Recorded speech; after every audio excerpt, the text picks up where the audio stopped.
안녕하십니까. 신조의 쿨톡 시작합니다. 어제 이재명 대통령이 취임을 했는데요. 취임 첫날 이재명 정부 시대에 법안이 어떻게 통과됐는가 1호가요. 대법관을 지금의 14명에서 30명으로 증원하는 그런 법 개정안을 국회 법제사법위원회 법안 소위에서 통과를 시켰습니다.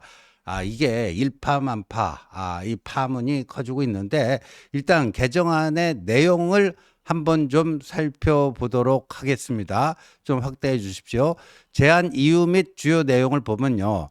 대법원은 국민의 기본권 보장과 일상생활의 중요한 법적 분쟁에 대하여 최종적인 판단을 내리는 최고 법원으로서 우리 사회의 법질서 확립과 방향성을 제시하는 중추적 기관인, 그러나 현재 대법관은 대법원장 포함해서 14명에 불과.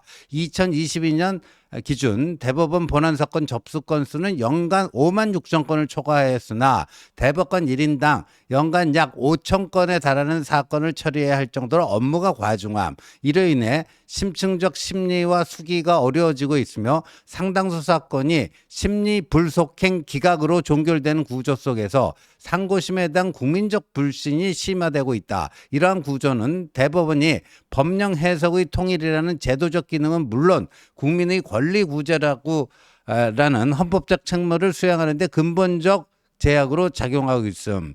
또한 대법관 후보군이 사실상 고위 법관 중심으로 제한되고 있는 현실, 성별, 세대, 직업적 배경 등 다양한 관점이 반영된 대법원 구성을 어렵게 만들고 있음. 실제로 최근 10년간 임명된 대법관과 후보자 중 상당수가, 좀 올려주세요, 50대 남성, 고위 법관 출신, 특정 대학 출신, 그래서 서우남이라고 보통 하죠. 서울대 출신 50대 남성, 뭐 이렇게 특정 대학 출신에 집중되어 있어 구성의 획일화에 대한 사회적 비판이 제기되고 있음. 이에 본 법률안은 대법관의 수를 기존 14명에서 30명으로 증원함으로써 대법관들이 뭡니까? 개별 사건에 보다 충분한 시간과 역량을 투입할 수 있게 하고 사회적 다양성이 반영된 대법원 구성을 가능케 하여 대법원이 심리 충실성과 사회적 신뢰를 제고하기 위함이다. 뭐 이런 거예요. 근데 그러니까 14명을 30명으로 증원하는데, 근데 딱 두 군데를 좀 고칩니다. 두 군데를 고치는데 부칙을 일단 새로 넣었어요.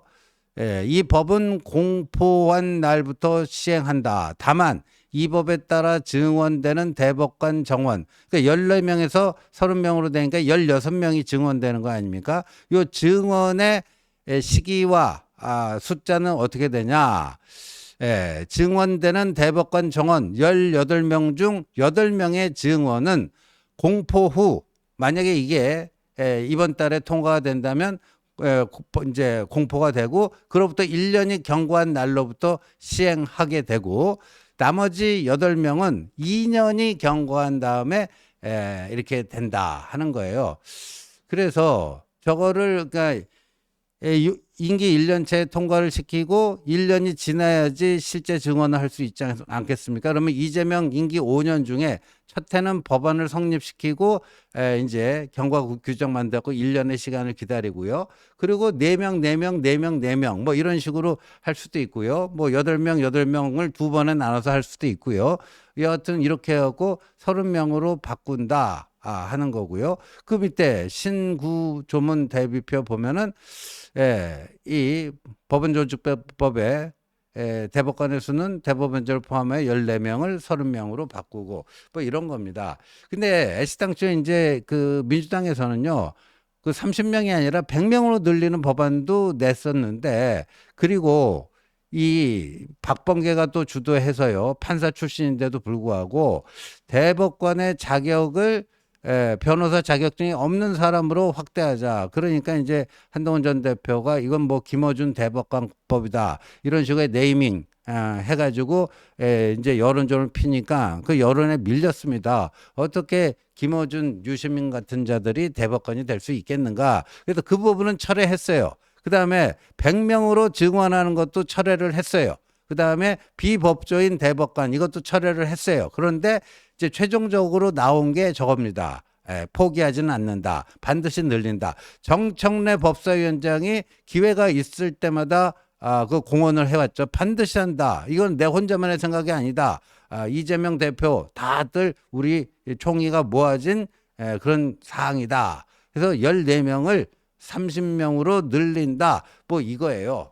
이건데 어제 국회 법제사법위원회 제1법안 소위 1소위가 있고 2소위가 있는데 1소위에서는요. 법사위 고유 법안을 다루고요. 2소위에서는 법사위 이외 상임위들의 법안을 심사하는 이런 겁니다. 근데 국민의힘 의원들은 반발했죠. 이건 사법부 장악법이다. 사법장악법이다. 그 대통령 취임 첫날 이재명 대통령이 취임사에서 분열보다 통합을 강조하고 통합의 중요성, 분열은 안 된다 했는데 이렇게 그 분열적인 법안을 통과시키는 게 말이 되느냐 해갖고 국민의힘 의원들은 다 퇴장해버리고요. 민주당만 남아서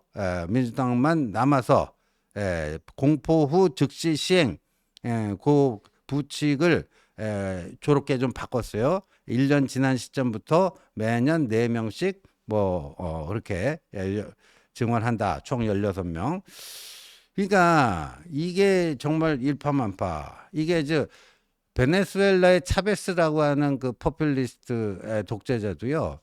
베네수엘라 대법관 수가 20명이었는데 그걸 12명을 늘려서 32명으로 늘리면서 이제 대법원을 사실상 자신의 정치적 시녀로 만들었다. 근데 차베스도요. 20명을 12명으로 늘렸는데 지금 민주당은요. 14명을 2배 하면 28명인데 그거보다도 2명 더 얹혀갖고 30명으로 2배 이상으로 늘린다는 거예요. 그러니까 차베스보다도 더 심한 거다. 차베스보다도 더 심한 거다 하는 건데요.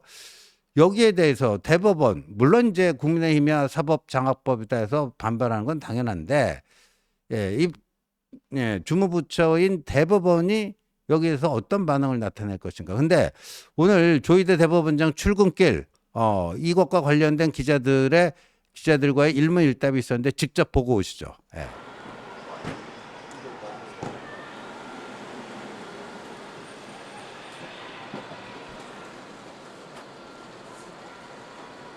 대법관 증거법 관련해 의견서 내실 생각이신가요? 예, 우리가 헌법과 법률이 규정하고 있는 대법원의 본래 기능이 뭔지 그리고 국민을 위해서 가장 바람직한 개편 기능을 위해서 국회에 설명을 하고 협조할 필요가 있다는 생각이 공론의 장이 마련되게 희망하고 있습니다. 앞으로 더 노력하겠습니다. 이재명 정부 내 신규 중앙 대법관이 모두 선발될 수 있는데 어떻게 보십니까? 앞으로 우리 법원 행정처를 통해서 계속 국회와 협의할 생각입니다. 대법관 증언만으로 재판 지연과 다양화 문제 이게 해결될 수 있다고 보시나요? 여러 가지 그런 얽혀 있는 문제고 국가의 그 100년 대계가 관련된 문제, 오랫동안 논의해온 문제이기 때문에 우리가 행정처를 통해서 좀 더 설명을 드리고 계속 논의할 생각입니다. 네.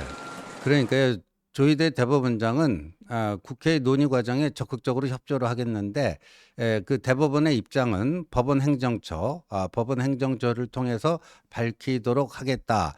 그러니까 그 대법관 증언법에 대해서 지금 조희대 대법원장의 오늘 출근길 문답만 가지고는 거기에 대해서 찬성이다, 반대다, 어떤 문제의식을 갖고 있다 이런 것을 엿보는 것은 힘들지만요.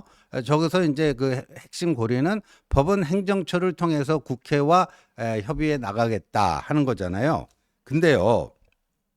어제 국회 법사위 법안소위에서 저 법안이 통과될 때 법안소위는 이제 비공개로 많이들 합니다.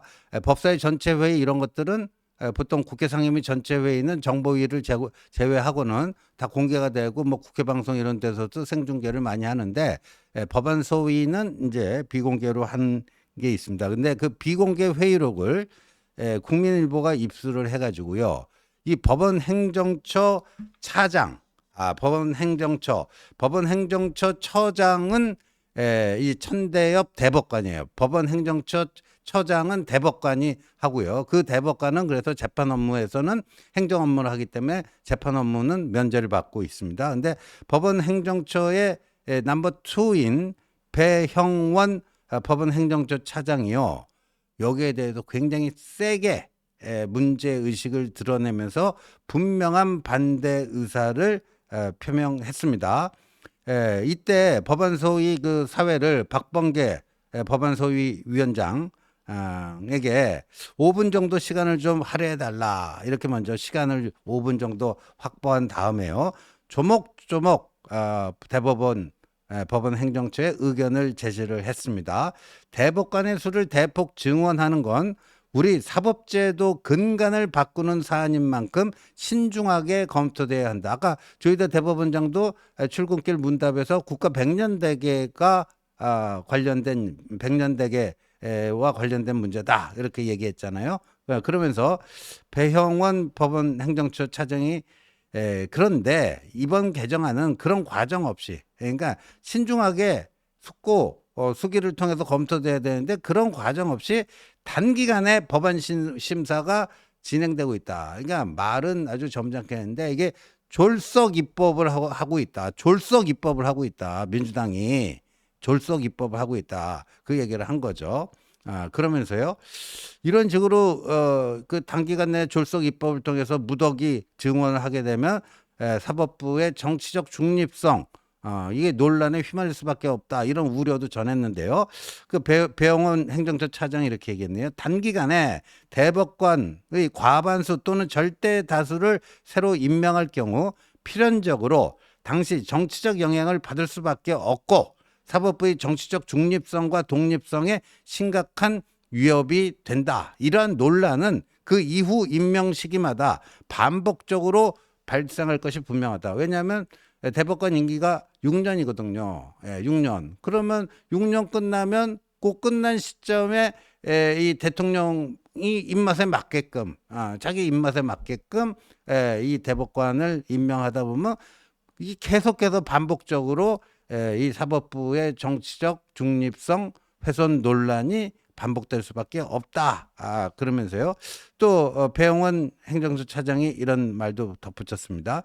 지금처럼 충분한 논의와 사회적 합의 없이 대법관 수만 대폭 늘리는 개정안은 상고심의 문제, 그러니까 대법원 판결, 상고심의 문제를 근본적으로 해결하지 못할 뿐만 아니라 헌법이 보장한 국민의 재판받을 권리와 대법원의 본래 기능을 심각하게 훼손할 위험이 있다. 그러니까 아까 제가 그 김용민이 대표 발의한 법안의 그 제안 취지 그 설명할 때 지금 대법관 한 명당 연 5천 건의 그 사건을 처리해야 되니까 과부하가 걸려서 이게 신속한 재판이 안 이루어지고 있으니까 숫자를 늘려서 그 적체 현상을 해소하자. 이게 이제 법안 발의의 기본 취지 아닙니까? 근데 오히려 그렇지가 않다.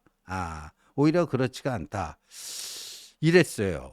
그러니까 이거 굉장히 말은 좀 점잖은 어휘를 선택해서 했지만 니들 졸속 입법이고 이렇게 하면 법원의 정치적 중립성 훼손될 여지가 굉장히 크고 그리고 이거 재판 적체 현상 해소에도 도움이 되지 않는다. 조목조목 그냥 다 까버린 거예요.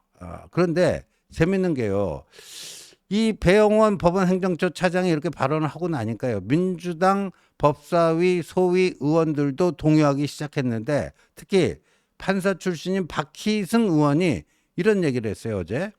오늘은 새로운 대통령이 취임하는 날이다. 나라의 방향을 새롭게 설계하는 출발점이다. 바로 그런 의미 있는 날에 대통령 취임식 직후에 민감한 법안을 서둘러 통과시키는 것이 과연 온당한 일인지 동의하기 어렵다. 그러니까 사실상 이거 이렇게 처리하면 안 된다.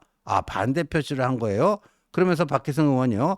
오늘 법안 처리는 자칫 통합보다는 분열, 수기보다는 속도, 품격보다는 절차 무시로 읽힐 수 있다는 생각이 든다.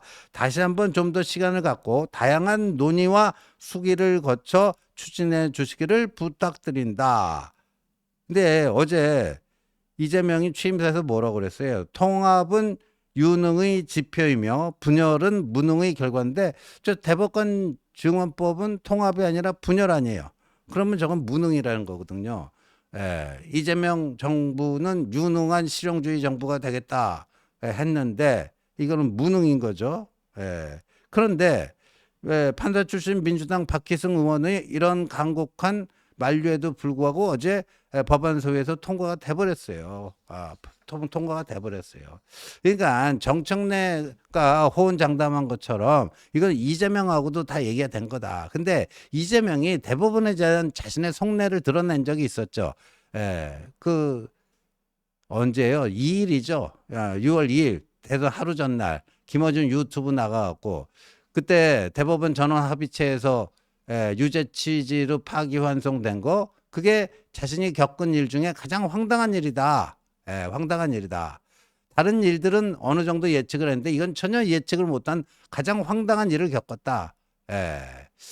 하면서 그러니까 자신이 직접 대법원 측과 소통한 건 아니지만 간접적인 소통을 통해서 제가 들은 바로는 빨리 정리해 주자. 그러니까 이거를 그 상고 기각해버리자. 그래서 대선 전에 이 문제 이재명이 다 털 수 있도록 빨리 정리해 주자였는데 깔끔하게 그렇게 기각해 주자였는데 어느 날 갑자기 바뀌어 버렸다 하면서 저도 법조인으로 먹고 산 지 나름 수십 년이고 정치도 오래 했다. 산전수전 다 겪었는데 이번 일은 정말 황당무계하다. 그래서 이 이재명 측에서 찍은 게 저건 조의대 때문이다. 조의대 때문이다. 그래서 조의대 뭐 특검법도 나온 거고 이렇게 서우남 중심의 그 사법 카르텔 이 사람들 14명만 있으니까 이런 꼴이 난다. 그러니까 뭐 확 한 30명 정도로 늘려서 마음 같아서 한 100명 정도 하고 변호사 자격증 없는 유시민 김어준도 집어넣고 이러고 싶지만 그건 워낙 여론의 반발이 심하다 보니까 그것까지는 안 되고 하여간 30명으로 늘리고 그 뭐 사법부 내에도요. 우리법 연구회, 국제인권법 연구회 뭐 이런 좌파 판사들 많으니까 그런 사람들 제가 골랐으면은 충분히 이 사법부를 민주적으로 컨트롤할 수 있다. 뭐 이런 논리예요, 이런 논리. 그러니까 사실상 어제 법안 소위에서 취임식을 국회 로텐도어로 해서 했잖아요. 취임식 직후에 저렇게 했다라는 것은 저게 이재명의 뜻이라는 거죠. 이재명의 뜻이라는 건데, 근데 저는요 이런 예감이 듭니다. 윤통이 말이죠. 작년 4월 총선 때 의대 정원 2,000명. 그게 무슨 과학적 근거도 없는데 2,000명에서 한 명도 빼지 못할 것처럼 그냥 그 고집불통으로 뭐 하더니 총선 말아먹는데 아주 기여를 하지 않았습니까? 저는 이 대법관 증언이 윤통의 의대 정원 증언과 비슷한 정치적 후폭풍으로 이게 발전할 가능성이 대단히 높아 보이는데 이거 빨리 깨달으면 여기서 딱 중단할 줄도 알아야 되는데 이재명이 딴 건 모르겠는데 저 법원에 대한 것만큼은 아주 칼을 갈고 있는 것 같아요. 그래서 이렇게 되면 어제 이재명 대통령과 조희대 대법원장이 취임식장에서 어색한 악수를 나눴는데 어색한 악수 정도가 아니라 정면 충돌할 가능성도 충분히 있어 보인다 하는 말씀 드립니다. 시청해 주셔서 감사합니다.